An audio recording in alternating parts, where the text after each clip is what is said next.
All right, we're here. We got all concrete floor, whether it's concrete or wood. We can level it out with this self-lever stuff. Yeah, they call it the primer right here.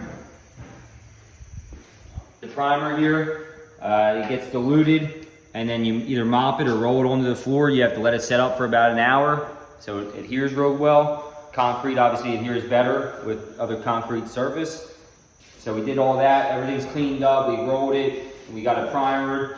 Now we're going to pour on the self-leveler. Obviously, we already put some down a couple weeks ago before I put the trim down. But what we're going to do is, like this floor was higher than this floor. So you're not going to go mix 5 buckets and pour it all at once. You're going to pour 1 bucket and you step it down gradually. And then you wait for it to set up. And then the next bucket, you step down gradually. So we're going to start back in this corner, float this area out, and then work our way out of the room, so we're not working over. I mean, it dries pretty quick. It dries within like an hour or half an hour or so. But we're gonna do this one first.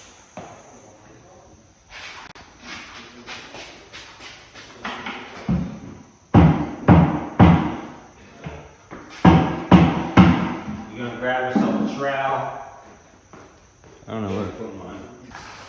So we're gonna, you don't have to play with it too much, but we're gonna move it around a little bit just to try to flatten the floor out everywhere. It doesn't have to be perfectly level, but you do want to flatten it out.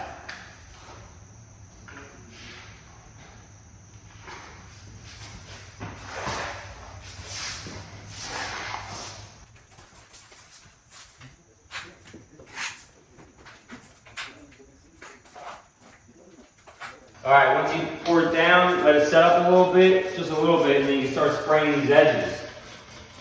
It helps it feather it out better. Obviously, I put cardboard up there so I don't spray my brand new painted walls too much with the overspray. But hit it with some spray along these edges. Sometimes I'll even like to take a flat trowel.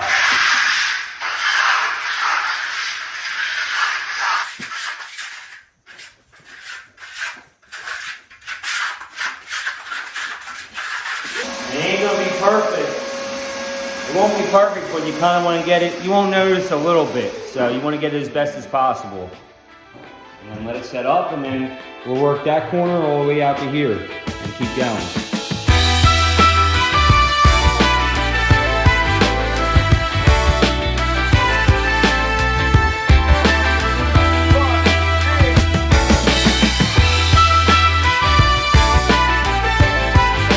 Crouching tiger, hitting concrete. Mike, what are you doing? All right, we're putting a skim coat down. All these ridges and stuff that aren't perfect, I'm gonna try to smooth them out. Any kind of low spots or whatever. You can see how it's all rough there, and 2 self-levers kind of met there. I'm gonna smooth that in. You gotta make sure you're quick with this stuff. Kind of just like scraping the floor and going with whatever your trowel goes with. You don't want to put this stuff on too thick.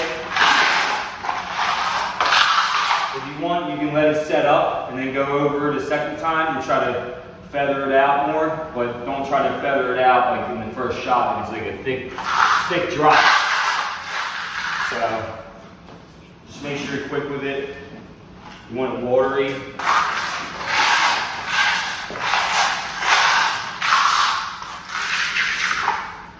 So this is where like our trench was. So it's not like 100% perfect. So I'm just trying to smooth it out.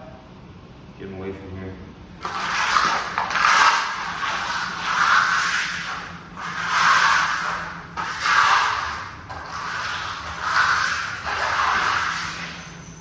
All right, so we're gonna flood this area out with our cabinets already down. I did that on purpose so I don't use as much self-leveler.